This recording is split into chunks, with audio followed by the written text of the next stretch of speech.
Hi, this section is on the derivatives of logarithmic and exponential functions.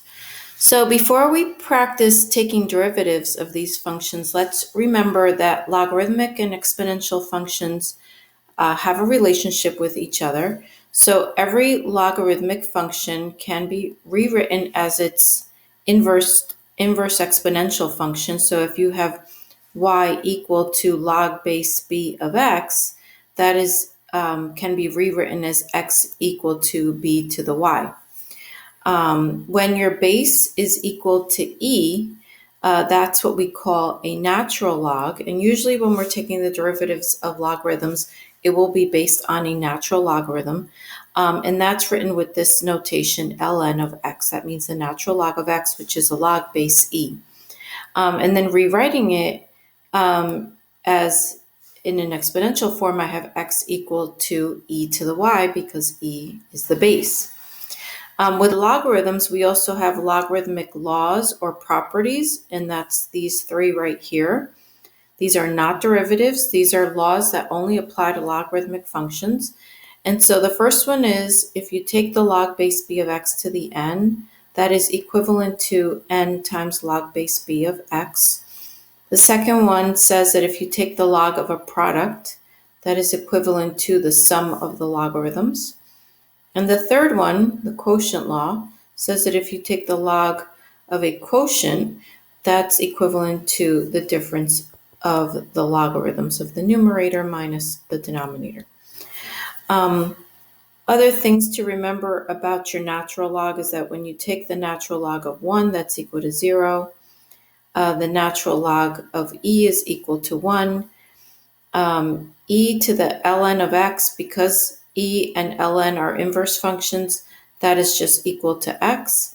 And the same is true for natural log of e to the x. These are inverses, so when you take their composite, it's just equal to x. All right, so let's just practice using these logarithmic laws. In this problem right here, I'm going to be using all three of these because I have exponents, I have a product, and I have a quotient. But before I apply the laws, which means to take a single logarithm and expand it into multiple logarithms, I have to rewrite the square root as x to the 1/2. Now I can apply the second law to split this up into a sum. The exponent goes in front of the logarithm, so that's the first law right here. And the expression in the denominator becomes a difference, so that's this part, and the exponent goes in front, so you end up with minus 4 ln of y. So this and the next line are equivalent. Here's another one where we will use our logarithmic laws, but we'll also simplify. So this is expand and simplify. So first I rewrote the radical here as instead of the square root of e cubed, it's e to the 3/2. And then I can apply the first and second law. The exponents go in front of the logarithm, so that's why I have 3/2 here and 4 here. And this product is written as a sum of two logarithms. But ln of e, as I mentioned before, this is equal to 1. So you're left with 3/2 plus 4 ln of x. Okay, so here are our derivatives, and we'll be incorporating some of these laws along with taking the derivative. So the derivative of ln of x is equal to 1 over x.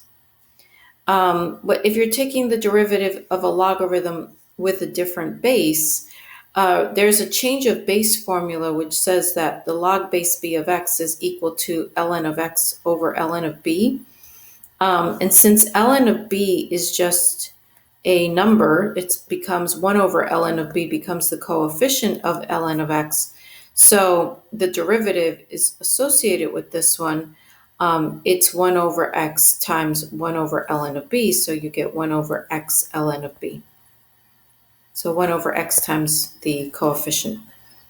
And when you're taking the derivative of an exponential expression, as long as it's not e to the x, you would get b to the x ln of b. So if you did apply this to e to the x, it would still work out. If I, b has to be greater than 0, e is definitely greater than 0. If I plug it in here, I would get e to the x ln of e, but we know that ln of e is equal to 1. So we're back to a rule that we've learned in the past. So the derivative of e to the x is just itself. Okay, so let's use these. We want to find the derivative of ln of 2t cubed. All right, so there's two different ways to do this. The first way here on the left is by using chain rule, where ln is the outer function, 2t cubed is the inner function. So you take the derivative of the outside first. Remember, that means that you're applying the rule above.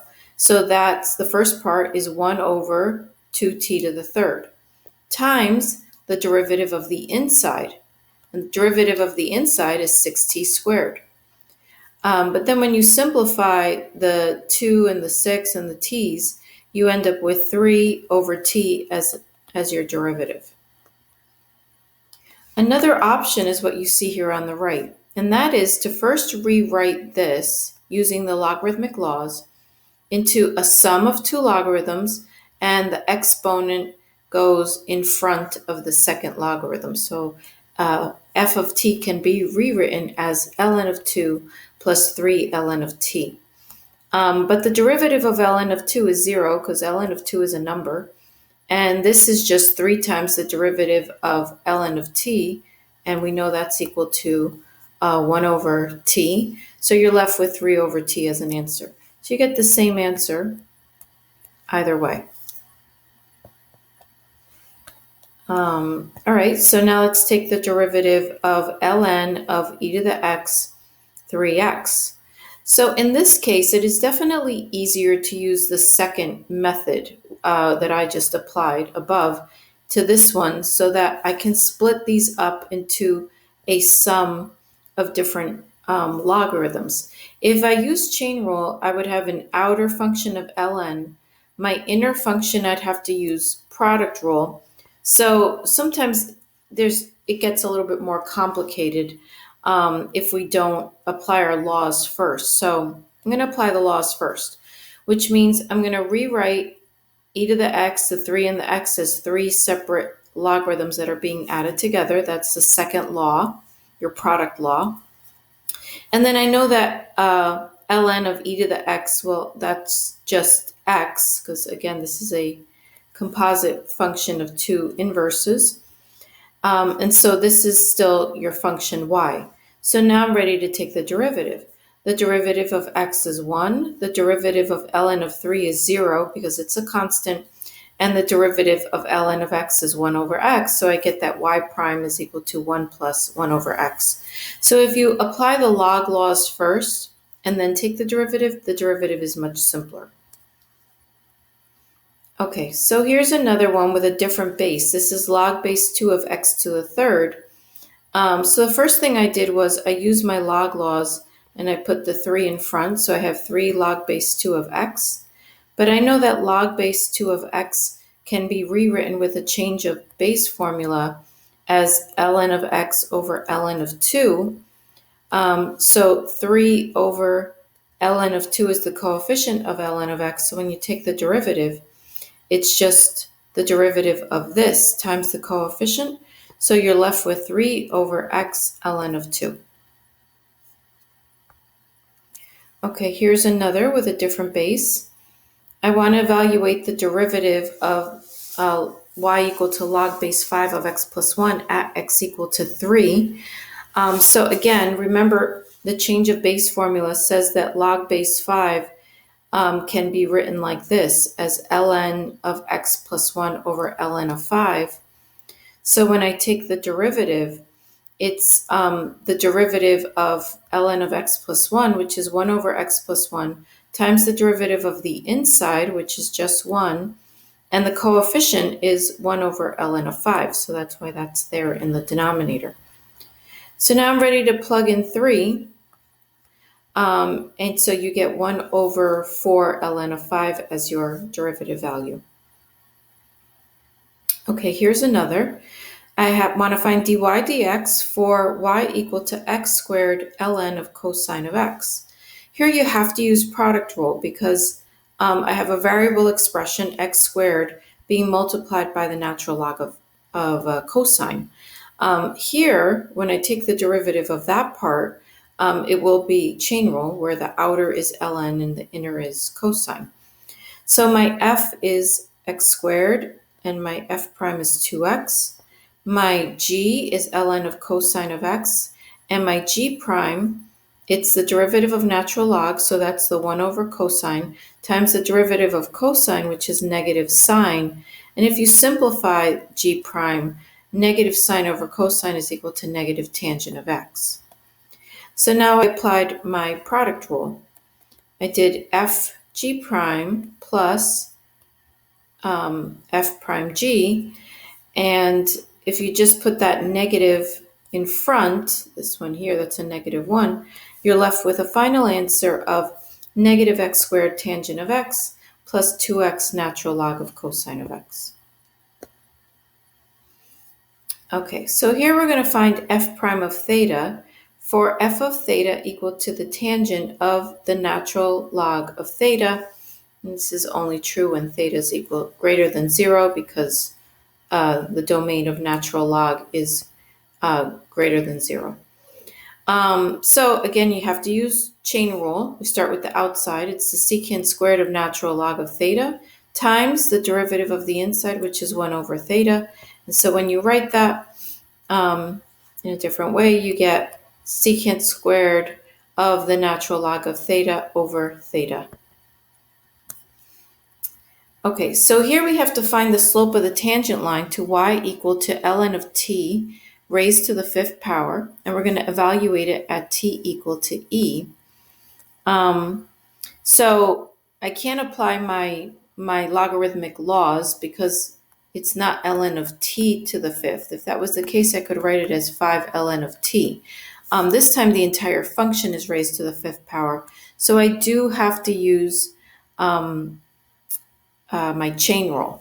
So my outer function is to the 5th power, so this is the derivative of the outside, times the derivative of the inside, which is ln 1 over t for ln of t. And so I just put the t in the denominators as my answer for y prime, and then I'm ready to plug in e in this line. We know that ln of e is equal to 1, and so you're left with 5 over e as your derivative. Okay, for the next example, we want to find y prime for natural log of x plus y equal to 0. This is implicitly defined. I have my x's and y's on the same side, so I have to use implicit differentiation within this problem, that technique. So I'm going to take the derivative of both sides. I know that on the right side, the derivative of 0 is itself. And on the left side, I have to use chain rule. So the derivative of natural log is 1 over x plus y times the derivative of the inside, which is 1 plus y prime. Then I distributed the 1 over x plus y across, leaving you with 1 over x plus y prime over x plus y. Remember, you're solving for y prime. So next, I subtracted this over. And then you want to cross multiply. So this multiplies over here, and you end up with negative 1 because the x plus y's will cancel, and you have a negative on the right side. So that derivative works out to be a constant. Okay, remember I also gave you a rule for exponential functions. When your base is something other than e, the rule is that you take the original function and you multiply it by the derivative of, there's a little mistake there, and you multiply it by the natural log of that base. So your derivative for y equal to 3 to the x is 3 to the x ln of 3. So we'll use this again here. We want to evaluate y prime at x equal to 1 for the function y equal to 2 to the x ln of x. So here I have to use product rule because I have one variable expression multiplied by another. So my f is 2 to the x, and my f prime is 2 to the x ln of 2. My g is ln of x, and my g prime is 1 over x. When I put this together in product rule, this is f g prime plus g f prime. So you can see that 2 to the x is a common factor, so I'm left with 2 to the x times 1 over x plus ln of x times ln of 2. So that's your general derivative. Now when we plug in 1 for x, you'll get that y prime is equal to 2 to the first power times 1 over 1 plus ln of 1 times ln of 2. Now 2 to the first power is 2. 1 over 1 is 1. ln of 1 is 0, which gets multiplied by ln of 2. So your derivative is just 2. So that's it for that lesson. Give the homework a try. Good luck.